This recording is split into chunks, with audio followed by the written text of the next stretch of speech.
Hello everyone, my name is Kim King and welcome back to my channel. If you're new here, I tell interesting and scary stories that I found online. Today's videos do involve some paranormal stuff. If you like that, then keep on watching. There is going to be one sensitive story, but I will give a warning and you can just skip through when you don't want to watch it or something like that. Otherwise, all the timestamps are down below in the description, let you know when and where everything is. But for now, enjoy the story.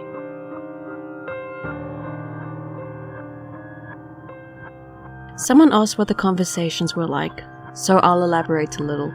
I can't remember everything perfectly, but in the beginning it told me I could do anything and that I had big potential. I would always smile and thank him in dreams. It made me feel really good at the time, but looking back, I'm sure it was trying to play on my ego to get me to do the things it wanted me to do later on. Once it got malicious, it said a few specific things I can't remember vividly because they were very upsetting to me. One time, it was my mom standing over me, burning me with a cigarette all over my body. She was a heavy smoker. She was basically just telling me I was worthless and that she hated me. I knew it was a part of this thing's agenda because of that dread feeling I always got. It was a horrible feeling every time I would dream about that thing. I can't stress it enough. Another time, it pretended to be a guy I was in love with at the time. I'll call him Josh. Two Joshes walked into the apartment, and then one of them went back downstairs. I asked the remaining one if he was the real Josh, to which he replied no. I asked him where the real Josh was going, and with a disgusting smile he said, "Everywhere." And with that, I heard a gunshot and saw a bullet hole appear in the floor at my feet. Blood splattered around the hole, and the Josh in front of me laughed this hideous laugh that I'll never forget. Again, that feeling was there. I woke up crying. That one stuck with me for a while. Another time I began dreaming that my current boyfriend was propped up over me in bed. After a while he said, "I'm so glad that you're you and I'm me." But he said it in a creepy tone of voice that insinuated that it was not my boyfriend. It started laughing, and then I felt my actual boyfriend turning over in the bed next to me, sleeping. That one was terrifying. Those are the most notable ones I can really remember.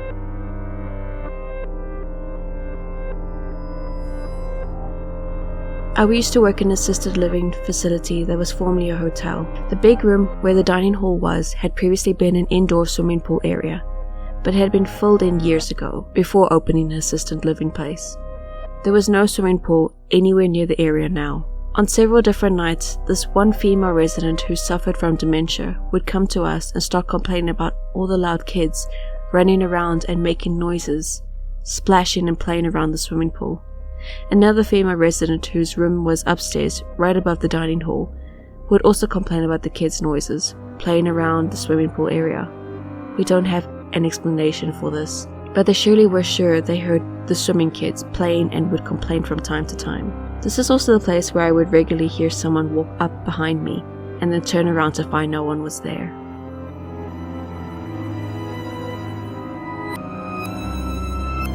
I worked at a psych facility for teens.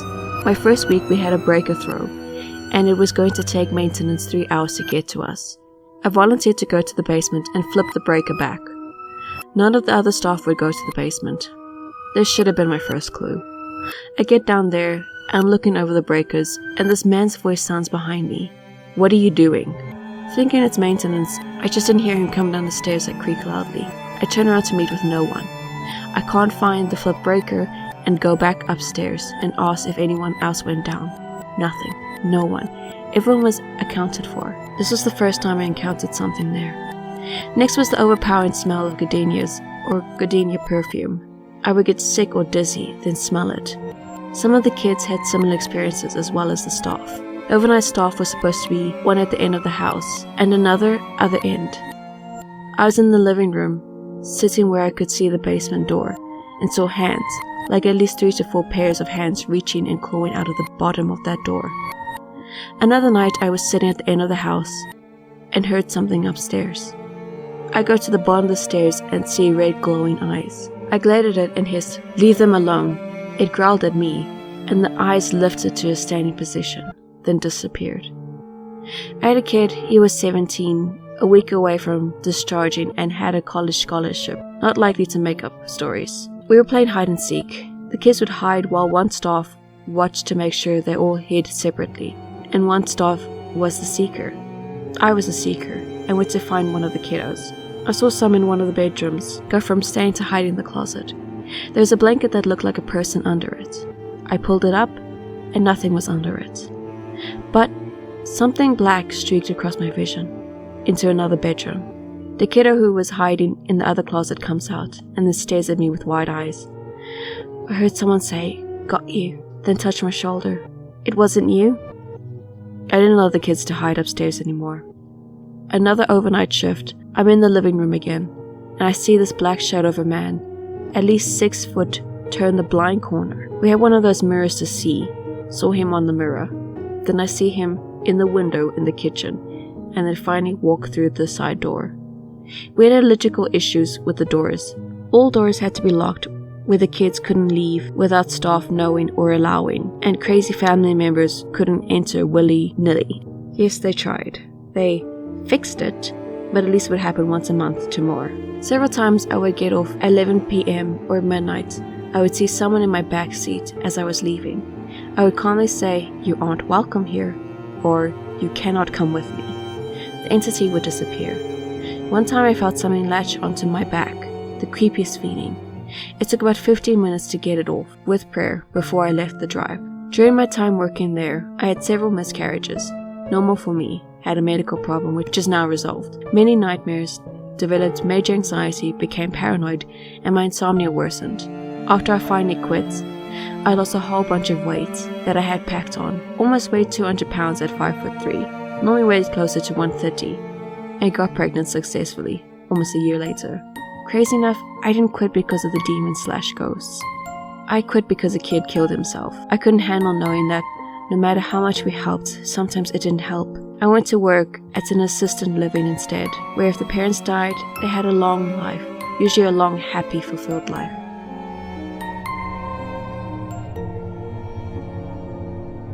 So I've mentioned before, my town has a lot of Civil War history.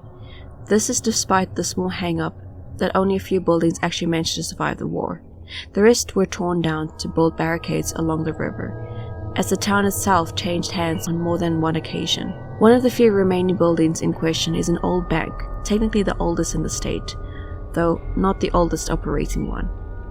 It was built in 1833, though almost immediately went bankrupt.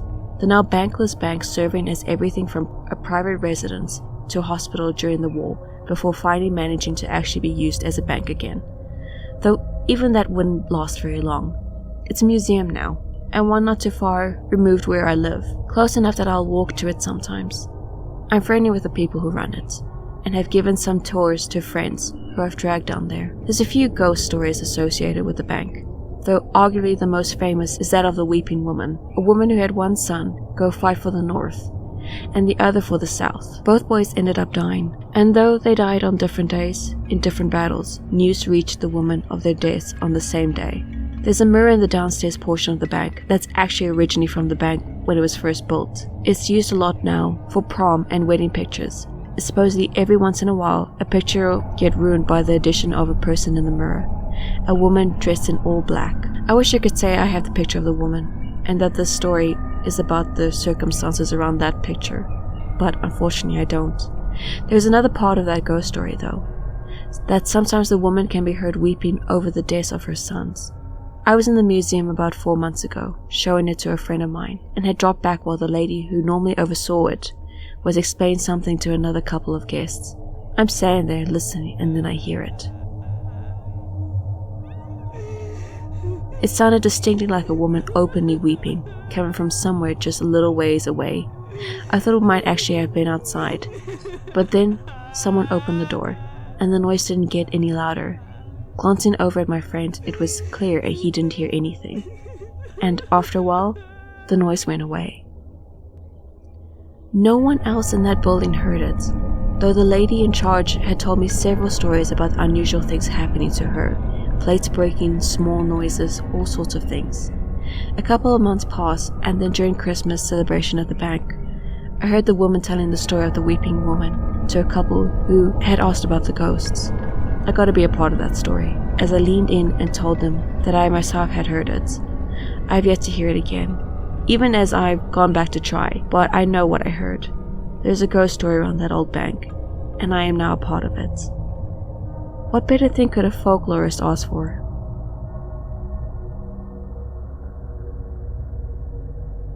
You're a teenager, and after school you take your parents' motorcycle and roam the town as usual. You go in the route that you usually take. You come across a house that seems new to you because you thought it was an empty area with no house. It was very old and the building was crumbling. And after some time, an old man with shaggy ripped clothes came near you from across the road.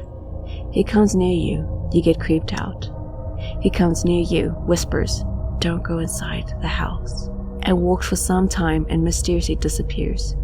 You get curious and can't stop thinking about going inside. You slowly walk inside. There's a garden where all the plants are dead and decayed. You go to the door and slightly touch it. It falls down, leaving a creaking sound. Hundreds of bats rush and fly outside, scratching your face. You get scared and slowly go inside. There are bones inside the house. You can take a close look and realize it's a human's. You get freaked out and go inside a room. There are snakes crawling on the floors. Scorpions, spiders try climbing on you. And there's also a mysterious pot that has some kind of liquid in it. You look in it and there seems to be nothing. You get very scared and get ready to run while you open the door of the room to go out. You see a shaggy creature which doesn't have legs, has a face but nothing on it, and you wake up in a hospital. You try to convince everyone that you saw the ghost. No one believes it. You call a friend to go to that place where you go there. There's nothing there. And that's it for today's video. If you enjoyed it, please let me know. Please let me know what you think of the differences. And if you like these kind of stories, because I'd also like you guys to share your kind of experiences, or even stories like that you've made up, like completely created. There are links down below in the description to post on the Reddit, along with links to support the channel. But for now, I hope you guys have an amazing day. Bye bye.